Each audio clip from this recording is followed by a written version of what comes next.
మరి కాసేపట్లో తెలంగాణ అసెంబ్లీ సమావేశాలు ప్రారంభం కానున్నాయి.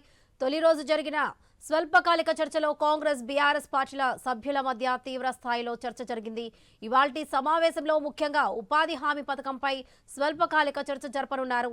ఈ రోజు అసెంబ్లీ సమావేశాల్లోకి మున్సిపల్ శాఖ సవరణ బిల్లు, జీహెచ్ఎంసీలో మున్సిపాలిటీల విలీనం అంశంపై ప్రధానంగా చర్చతో పాటు తెలంగాణ ప్రైవేట్ యూనివర్సిటీ సవరణ బిల్లు కూడా అసెంబ్లీ ముందుకు రానుంది. ఇక మోటార్ వెహికల్ ట్యాక్స్ సవరణ బిల్లుపై కూడా సభలో చర్చ జరిగే అవకాశం ఉంది. అయితే అసెంబ్లీ సమావేశాల మొదటి రోజు సభకు వచ్చిన మాజీ ముఖ్యమంత్రి కేసీఆర్ రిజిస్టర్లో సంతకం చేసి కాసేపటికే సభ నుంచి వెళ్లిపోయారు. ఇక ఈ రోజు నుంచి జరిగే సమావేశాలకు హాజరవుతారా లేదా అనే అంశంపై ఇంకా క్లారిటీ రాలేదు. పాలమూరు రంగారెడ్డి ప్రాజెక్టు కృష్ణా జలాలపై ప్రభుత్వం అసెంబ్లీలో పవర్ పాయింట్ ప్రెజెంటేషన్ ఇస్తే తమకు అవకాశం ఇవ్వాలంటూ పట్టుపట్టాలని బీఆర్ఎస్ నిర్ణయించింది. కృష్ణా జలాల్లో తెలంగాణ వాటా కాంగ్రెస్ గత ప్రభుత్వాల నుంచి నేటి వరకు రాష్ట్రానికి చేసిన అన్యాయాన్ని సభాముఖంగా ప్రజలకు వివరించేందుకు బీఆర్ఎస్ శాసనసభాపక్ష ఉపనేత హరీష్ సిద్ధమవుతున్నట్లుగా సమాచారం. ఇందుకు సంబంధించిన పూర్తి సమాచారాన్ని ఆధారాలతో సహా సిద్ధం చేసి ఉంచుకున్నారని, పీపీటీకి అవకాశం ఇస్తే కాంగ్రెస్ బండారాన్ని బయట పెడతారని బీఆర్ఎస్ వర్గాలు చెబుతున్నాయి. అసెంబ్లీ సమావేశాల్లో పాలమూరు రంగారెడ్డి ప్రాజెక్టు, కృష్ణా జలాల అంశంపై చర్చిద్దామని అధికార పార్టీ నేతలు సవాల్ విసిరిన నేపథ్యంలో గట్టిగా సమాధానం చెప్పేందుకు గులాబీ పార్టీ సిద్ధమవుతుంది.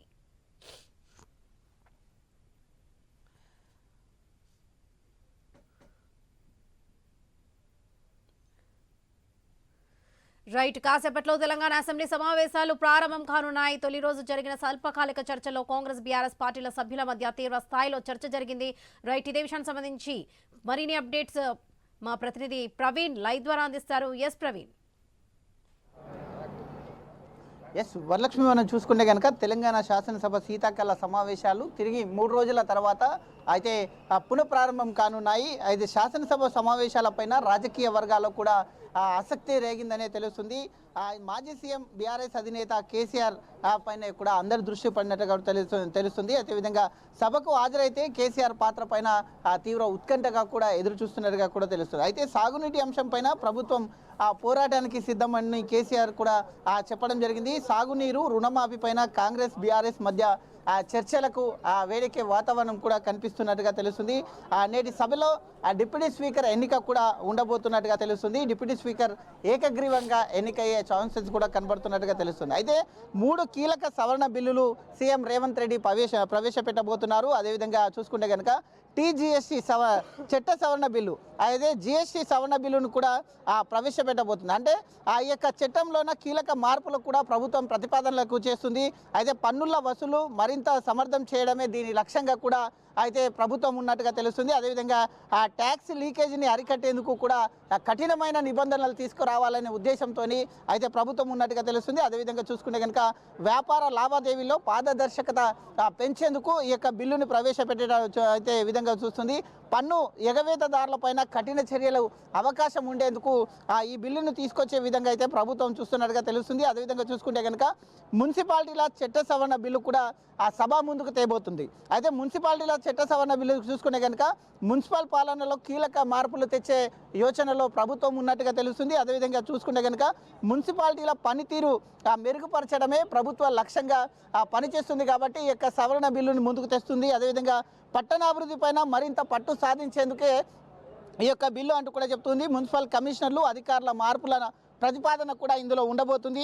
ప్రజాసేవలు, డెలివరీ వేగవంతం చేయడమే దృష్టి కేంద్రీకరిస్తుంది. అయితే మున్సిపాలిటీల ఆర్థిక స్వయం అయితే సమృద్ధిగా చర్యలు చేపట్టేందుకు, అదేవిధంగా పట్టణాల సమస్యలు వేగవంతంగా పరిష్కరించేందుకు కూడా ఈ బిల్లును తీసుకొస్తున్నట్టుగా కూడా తెలుస్తుంది. అదేవిధంగా చూసుకుంటే కనుక సాగునీటి ఎద్దడి అంశాల్లో సభలో బీఆర్ఎస్ నేతలు సాగునీటి పైన ఈ అంశం పైన లేవనెత్తే అవకాశం ఉందంటూ కూడా తెలుస్తుంది. అదేవిధంగా ధాన్యం కొనుగోలులో జాప్యం పైన ప్రతిపక్షాలను మొత్తంటోలుగా కూడా అయితే ప్రతిపక్షాలు ప్రశ్నల వర్షం కురిపించే అవకాశాలు కూడా ఉన్నట్టుగా తెలుస్తుంది. అదేవిధంగా శాంతి భద్రతల అంశంతో అయితే కేసీఆర్ ఇంతకు ముందే అయితే ఒక ప్రెస్ మీట్లో మాట్లాడుతూ కూడా మాజీ సీఎం ఒక ప్రెస్ మీట్లో మాట్లాడుతూ తెలంగాణలో మొత్తంగా చూసుకుంటే కనుక శాంతి భద్రతలు ఏమయ్యాయంటూ క్వశ్చన్ చేయడం జరిగింది. కాబట్టి ఆ యొక్క శాంతి భద్రతల విషయం కూడా ఈరోజు అసెంబ్లీలో గట్టిగా అయితే లేవనెత్తే అంశంగా కనిపిస్తుంది.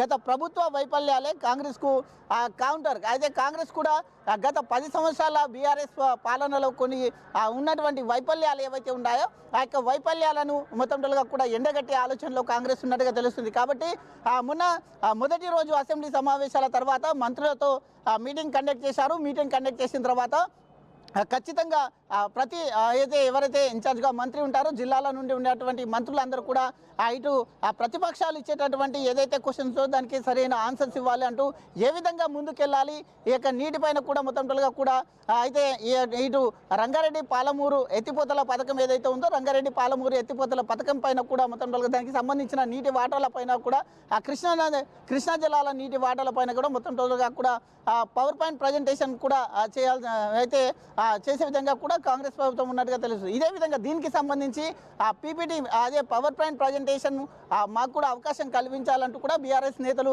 స్పీకర్ని కలిసి స్పీకర్ని ఒక వినతి పత్రం కూడా ఇవ్వడం జరిగింది.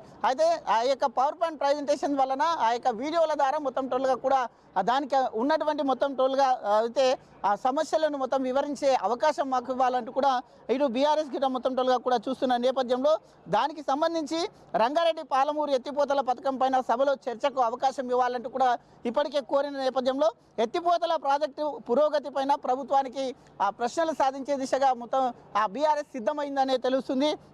అటు సాగునీటి ఎద్దడితో రైతులు ఇబ్బందులు పడుతున్నారు కూడా దానిపైన కూడా అయితే లేవనెత్తే అవకాశాలు కనబడుతున్నాయి. పాలమూరు రంగారెడ్డి ఎత్తిపోతలు లక్షల ఎకరాలు నీరు అందించే విధంగా లక్ష్యంగానే దాని మొత్తంలో కూడా ఈ ప్రాజెక్టు నిర్మాణం చేపట్టడం జరిగింది అంటూ కూడా తెలుస్తుంది. గత ప్రభుత్వ హయాంలో ప్రారంభమైనటువంటి పనులు స్థితిగతులు పెండింగ్లో ఉన్న పంప్ హౌజులు కాలువల పనులు నిధులు విడుదలపైన ప్రతిపక్షాలు మొత్తంగా కూడా విమర్శలు చేస్తూ ఉన్నట్టుగా తెలుస్తుంది. దీనిపైన చూసుకుంటే కనుక ప్రాజెక్టుల పూర్తి కోసం ప్రభుత్వ హామీల గురించి అదేవిధంగా ఎత్తిపోతల పథకం వల్ల తాగునీటి సమస్యల పరిష్కారం గురించి మొత్తం టోల్గా కూడా ఈరోజు సభలో వేడిగా చర్చలు అయితే కొనసాగనున్న నేపథ్యంలో ఇటు మున్సిపల్ సవరణ బిల్లు పైన కానీ ఇటు అదేవిధంగా జిహెచ్ఎంసీ విస్తరణ గురించి కానీ ఆ యొక్క నీటి మొత్తం టోల్గా కూడా పంపకాల విషయంలో ఈ విధంగా మొత్తం టోల్గా కూడా 3 ప్రధాన అంశాలపైన చర్చ అయితే కొనసాగే అవకాశాలు ఉన్నాయి. కాబట్టి ఈరోజు రేపు ఎల్లుండి 3 రోజుల పాటు చర్చ అసెంబ్లీ కొనసాగే అవకాశం ఉంది. 4వ రోజు వీఎస్సీ మీటింగ్ ఏర్పాటు చేసిన తర్వాత సభను ఇంకెన్ని రోజులు నిర్వహించాలి అనేది 4వ రోజు మళ్ళీ 4వ రోజు డిసైడ్ చేసే యోచనలో కూడా ఉన్నట్టుగా తెలుస్తుంది. Right Praveen, thank you.